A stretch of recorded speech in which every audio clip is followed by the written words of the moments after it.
I used to think love meant holding on tighter when someone tried to pull away. I don't think that anymore. For 3 years, I was the one who chased. I texted first.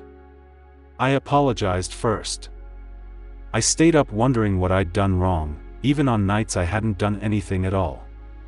His name was Daniel, and for most of our relationship, I believed that if I just tried a little harder, loved a little louder, he would finally feel safe enough to stop pulling away. I thought distance was a problem I could fix with effort. We met at a mutual friend's dinner party. He was quiet in a way that seemed thoughtful rather than cold. I remember thinking he was the kind of person who noticed things other people missed. And in the beginning, he did notice things. He remembered how I took my coffee. He noticed when I was tired before I said a word.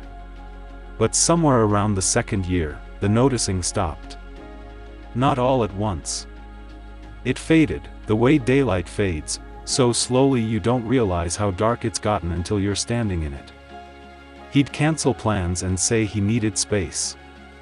I'd ask what that meant, and he'd shrug like the question itself was unfair. I started keeping a mental log of every small withdrawal, every short answer, every night he went to bed before me without saying goodnight. I told myself I was being observant. Looking back, I think I was just scared. The strange part is, the more he pulled back, the more I leaned in. I brought him coffee in the mornings even when he didn't ask. I planned trips to reconnect.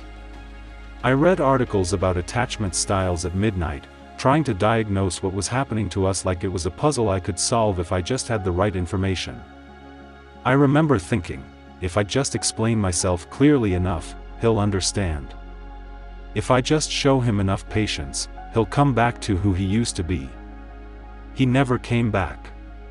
One night in March, we were sitting in the kitchen, and I asked him, gently, I thought, whether he was happy. He looked at me for a long moment, and something in his face shifted. Not anger. Something quieter. Almost like relief. I don't know how to keep doing this, he said. I remember my whole body going still. Not shocked, exactly. More like I'd been expecting those words for months and they still managed to knock the air out of me. I did what I always did. I asked him to stay. I told him we could fix it, that I'd change, that I'd give him more space if that's what he needed. I watched myself say these things almost from outside my own body, like I was narrating someone else's desperation. He didn't leave that night. But something between us had already left the room. For the next 2 weeks, I kept doing what I'd always done, reaching, explaining, softening every disagreement before it could become one. And then, one Tuesday afternoon, sitting alone in my car in a grocery store parking lot, something small and strange happened. I noticed I was tired. Not tired like I needed sleep. Tired in a way that felt older than that, like I'd been carrying something heavy for so long I'd forgotten what my arms felt like without it. I sat there for a long time, engine off, groceries melting in the back seat, and I asked myself a question I'd never actually asked before: what am I so afraid will happen if I stop trying to hold on? I didn't have an answer right away. But the question itself felt like it cracked something open.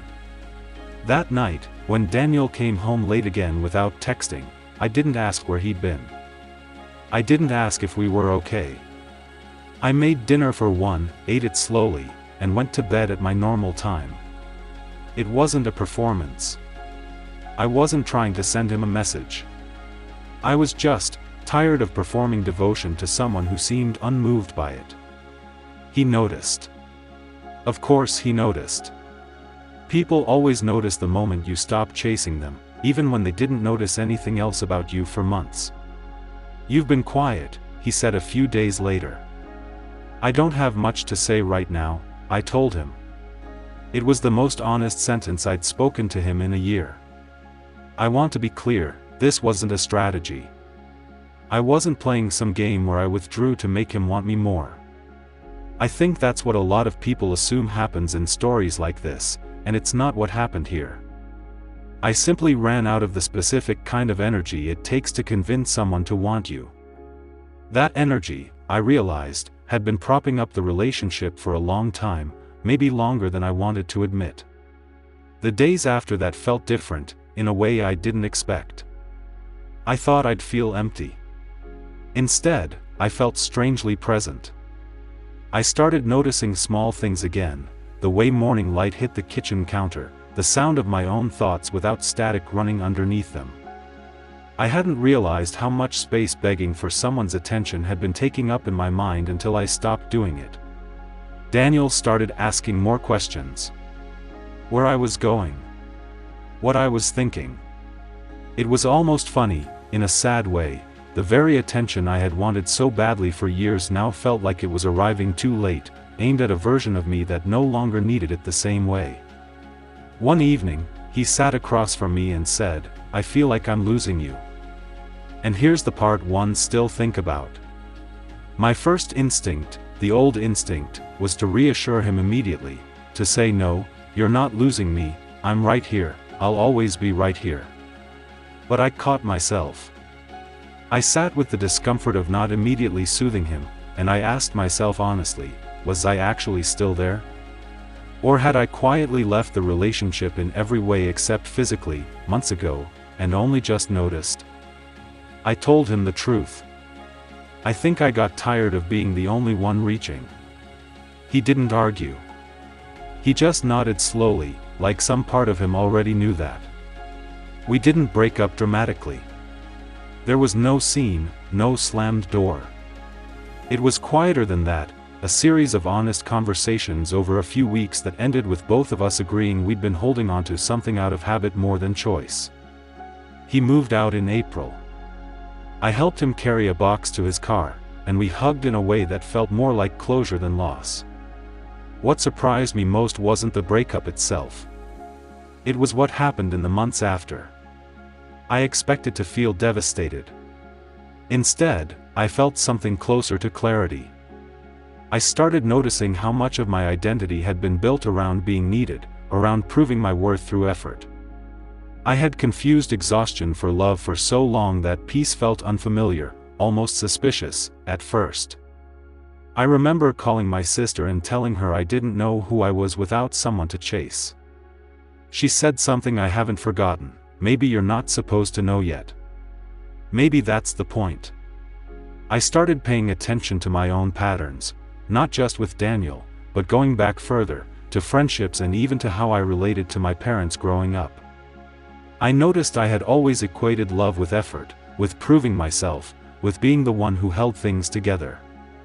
I had never really asked whether that dynamic was healthy. I had just assumed it was normal, because it was familiar. The hidden truth, I think, is that I mistook my own anxiety for devotion.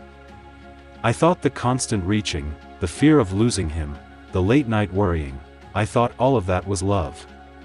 But real love, I've come to believe, doesn't require you to abandon your own peace to maintain it. It doesn't ask you to perform desperation as proof of care. Daniel and I talk occasionally now, mostly about logistics, mail that still comes to the old address, a mutual friend's wedding. There's no bitterness. If anything, there's a strange kind of gratitude.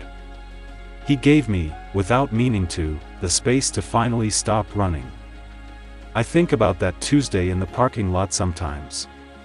How one quiet question, what am I so afraid will happen if I stop holding on, ended up changing more in my life than any conversation I'd ever had with him directly. I've noticed something else since then, too. The people who are meant to stay in your life rarely need convincing. And the ones who do need constant convincing are usually telling you something important, if you're willing to listen instead of argue. I don't know if I'll ever fully unlearn the instinct to chase. Old patterns don't disappear just because you understand them. But I know the difference now between reaching out of love and reaching out of fear, and that difference has changed how I move through every relationship I have. Sometimes the hardest thing isn't letting someone go. It's realizing you were never actually holding them, you were holding on to the fear of being alone, and calling it love. I wonder how many of us are still doing that, right now, without knowing it.